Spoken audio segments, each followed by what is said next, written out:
नमस्ते दोस्तों, आप सभी को रहस्यमय उड़ीसा यूट्यूब चैनल पर स्वागत करते हैं और पावन श्री श्री हरि कथा मंदाकिनी के और एक अध्याय में आप सभी को प्रणाम करते हैं। वीडियो में हम एक महत्वपूर्ण टॉपिक के बारे में बात करेंगे जो कि महाभारत युद्ध के बारे में। इस युग में जो महाभारत युद्ध होगा वो कब होगा, कैसे होगा और क्यों होगा, इसी के बारे में हम थोड़ा विस्तृत रूप से आपको बताएंगे।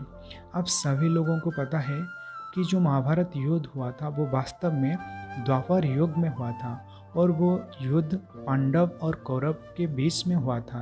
लेकिन कलियुग में जो महाभारत युद्ध होगा वो भारत, पाकिस्तान और चाइना ऐसे कुछ देशों के बीच में होगा।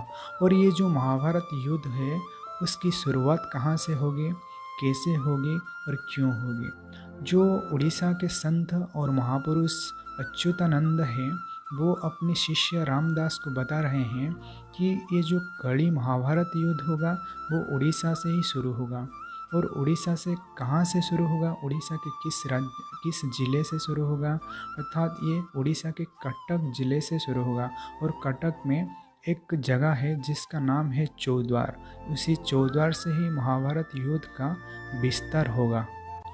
और एक चीज़ आप सभी लोगों को पता है कि महाभारत युद्ध 18 दिन के लिए होना था, लेकिन वो 17.5 दिन में ही ख़त्म हो गया।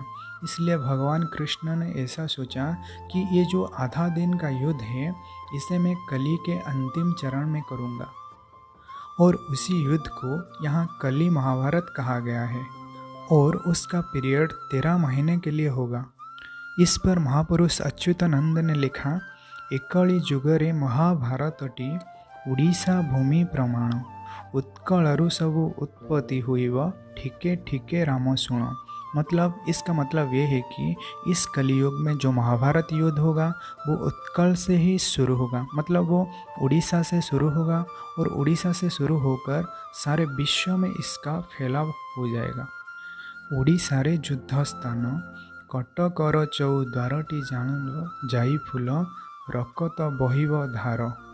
इसका मतलब उड़ीसा के एक मतलब ज़िला है जिसका नाम है कटक, और कटक के एक जगह का नाम है चौद्वार, जहाँ से महापुरुष ने लिखा है ये जो महाभारत का युद्ध होगा यहाँ से ही शुरू होगा। जुबरा ठारू जटनी यहाँ मध्य युद्ध हुई व पुणिल जाईफुल। और उन्होंने ये भी कहा है कटक के एक जगह है जिसका नाम है जुबरा, और जुबरा से लेकर जटनी एक जगह है भुवनेश्वर में, वहाँ तक इसका मतलब फैलाव होगा। आप लोगों को शायद ये बात पता होगा कि 5 कटक है। पहला जो कटक है उसका नाम पुरुषोत्तम कटक, सेकेंड जो कटक है उसका नाम अमरावती कटक, थर्ड में वाराणसी कटक, फोर्थ में विराट कटक, और जो फिफ्थ में है वो जाजपुर कटक। यहाँ पुरुषोत्तम कटक मतलब जो पुरी धाम है, जो जगन्नाथ धाम है उसे पुरुषोत्तम कटक कहा गया है। और जो अमरावती कटक मतलब जो छतिया धाम है जहाँ महाप्रभु जगन्नाथ को लेकर जाएंगे। और एक है विराट कटक जो कि चौद्वार है, और एक जाजपुर कटक, इसका मतलब जहाँ भगवान कल्की देव का जन्म होगा वही जाजपुर के बारे में हम बात करते हैं। महापुरुष ने अपने ग्रंथ में इस भारतवर्ष को अति पवित्र माना है। यहाँ भारत को वो एक देश के रूप में नहीं लिया है, भारत एक वर्ष है और उसके अंदर जो है उड़ीसा एक देश के रूप में उन्होंने लिया है।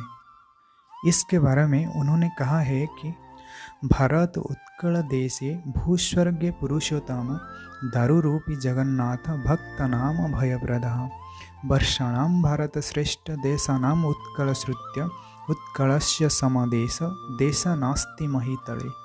अर्थात जम्बू द्वीप में भारतवर्ष श्रेष्ठ है और भारत के अंदर उड़ीसा श्रेष्ठ है, और उड़ीसा के अंदर नीलाचल धाम अर्थात जो जगन्नाथ धाम जहाँ महाप्रभु जगन्नाथ साक्षात दारू के रूप में विराजमान करते हैं वही धाम सबसे श्रेष्ठ है।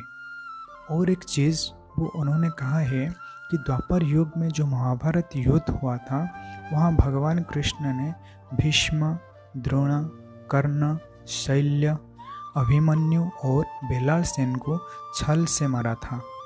और इस कलियुग में उन लोगों की मन कामनाएं पूर्ण होगी। इसलिए वो सारे के सारे महारथी युद्ध क्षेत्र में युद्ध करेंगे। और इतने सारे महारथी जब युद्ध करेंगे, जो कि द्वापर युग में श्रेष्ठ महारथी थे, तब भारत को हराना नामुमकिन हो जाएगा।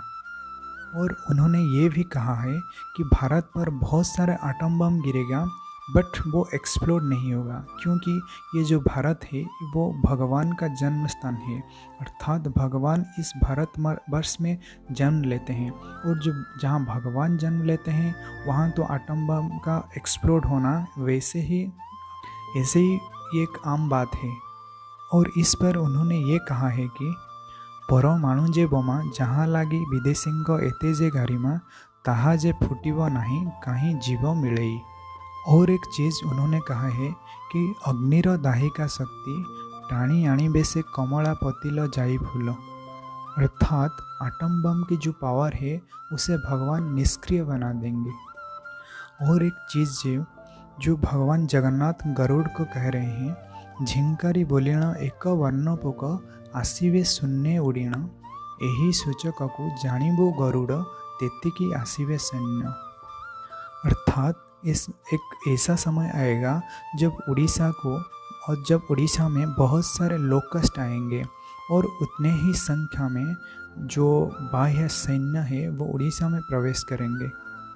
उन्होंने और भी कहा है, जेतिकी आसीबे झिंटिका पोक तेतिकी म्लेच्छ हेवे निहत, तेते सैन्य हेव उड़ीसापुर घोड़ा टापुरे मही हेव जोर।